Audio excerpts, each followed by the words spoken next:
this video, we're gonna surprise my mother-in-law with a garden makeover. Come on, let's go.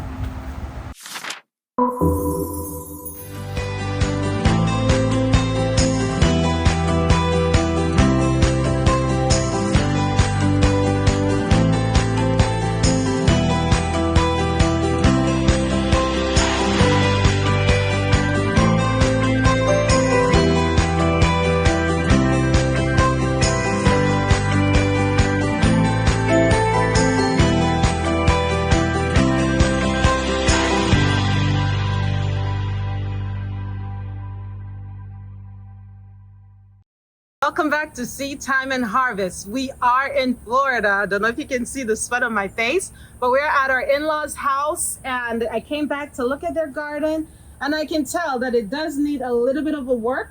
So we're gonna help them fix their garden and it's going to be a surprise. Here we are in the succulent section. My mother-in-law really likes aloe plants, so we're gonna pick up an aloe. And I think this one is really good despite a little bit of bruise. It has a side shoot so we can get 2 plants from 1 pot.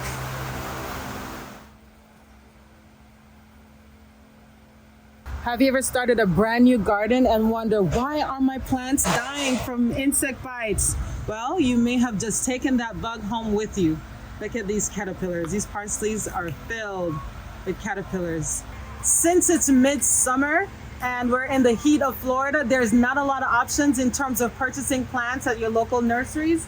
But here at Home Depot, they have a lot of herbs, peppers, and tomatoes, which are not too bad because these will continue into the fall. So you're gonna pick her up some peppers and tomato plants and just get her garden ready for fall planting.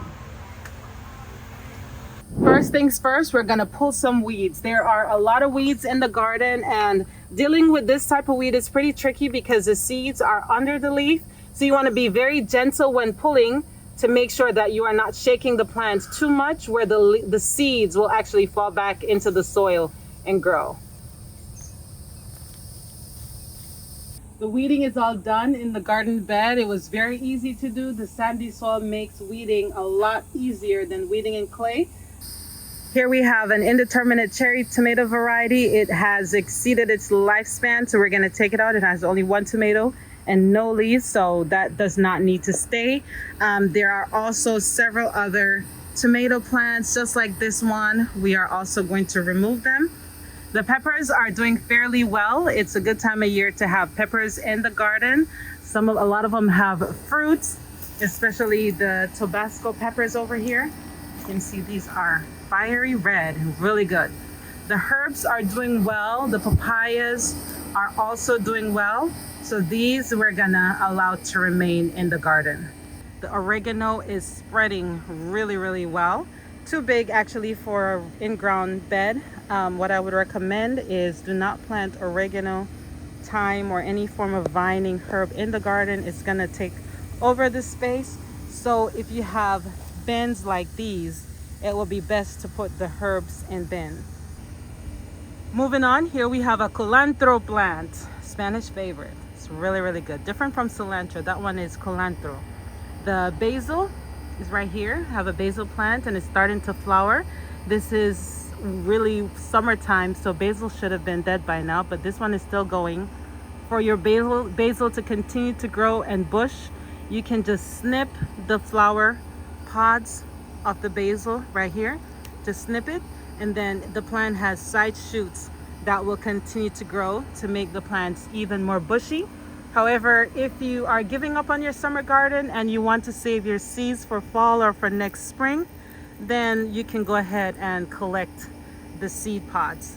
One thing I did not like about growing in Florida is the sand. You can see, even though Grandma said she put in a lot of wood chips and a lot of good dirt, the sand still managed to come to the surface. You see the wood chips underneath and the sand on top. When it rains, sands get washed down from that side, and it will take over the garden. But a good way to avoid this is to plant in raised beds or build barriers around your garden so your good soil is not getting washed away. But there are some plants that will benefit from the sandy soil, like your potatoes, asparagus. Those type of plants, they actually do enjoy and appreciate the sandy soil. The space that we're working with goes from this tomato stake all the way to this one right here. It's not a big garden. They don't need a lot of space. An elderly couple, this is what they find pleasure in. So we're just going to revive it for them. And this area does get about 4 hours of sunlight. You can see it gets the afternoon sun and then it gets the evening shade.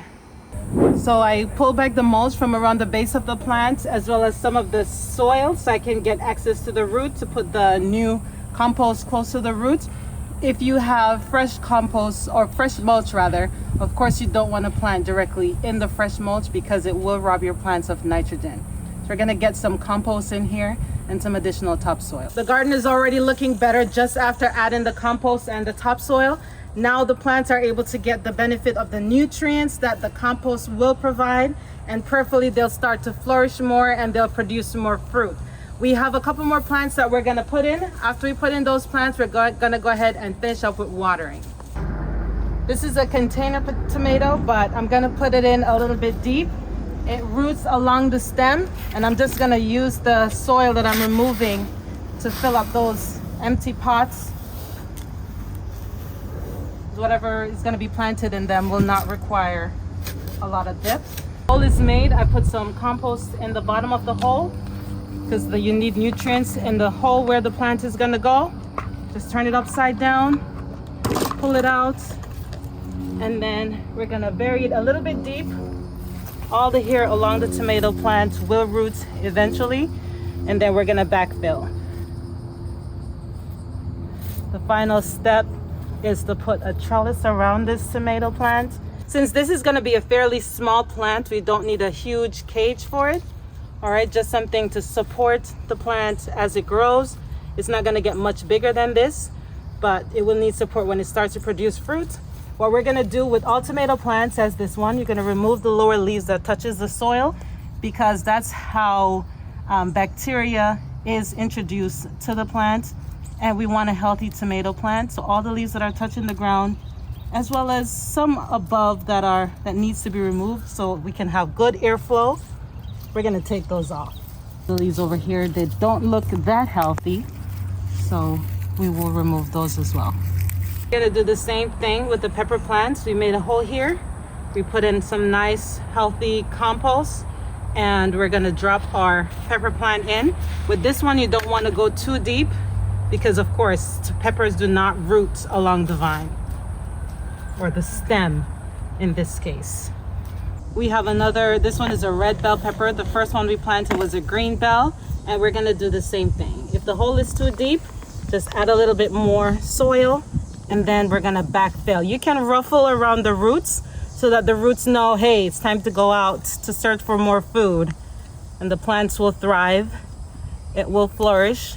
And one thing about peppers, they're not seasonal.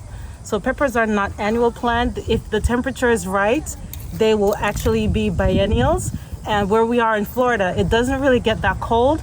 So with proper care, you'll be able to get several growing seasons out of this one plant.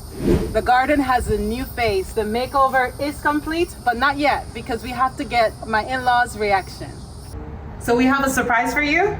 Let's go see it. All right. Before you come around the corner, we want to get your reaction on video. Okay. All right, because we did a little bit of something to your garden. Okay. So come and take a look.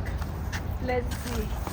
Oh my goodness. God. Oh wow. That is wow. Oh my God. You can Man, you must have been doing this for weeks, no? No, a couple hours. Oh, So we wow. removed all the weeds in the garden, around the bed. Thank you. Thank you, Mommy. Thank you. Thank you. This is We beautiful. pulled out the dead plants, Oh, and then we wow. added 2 peppers, tomatoes. We gave you a big owl Oh plant, wow. Thank a you. thyme, Wow. and we have a little bit of dirt left that we're going to put around the fruit trees. And if you can see, we have rosemary around the border. That's going to help with pest control, give it a little more color, and it's edible.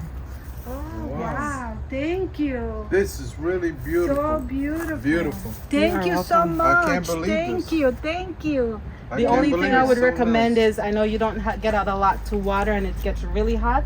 So if you can put a timer on your faucet right over there, and then a sprinkler head connected to the hose, so you don't really have to come out to water.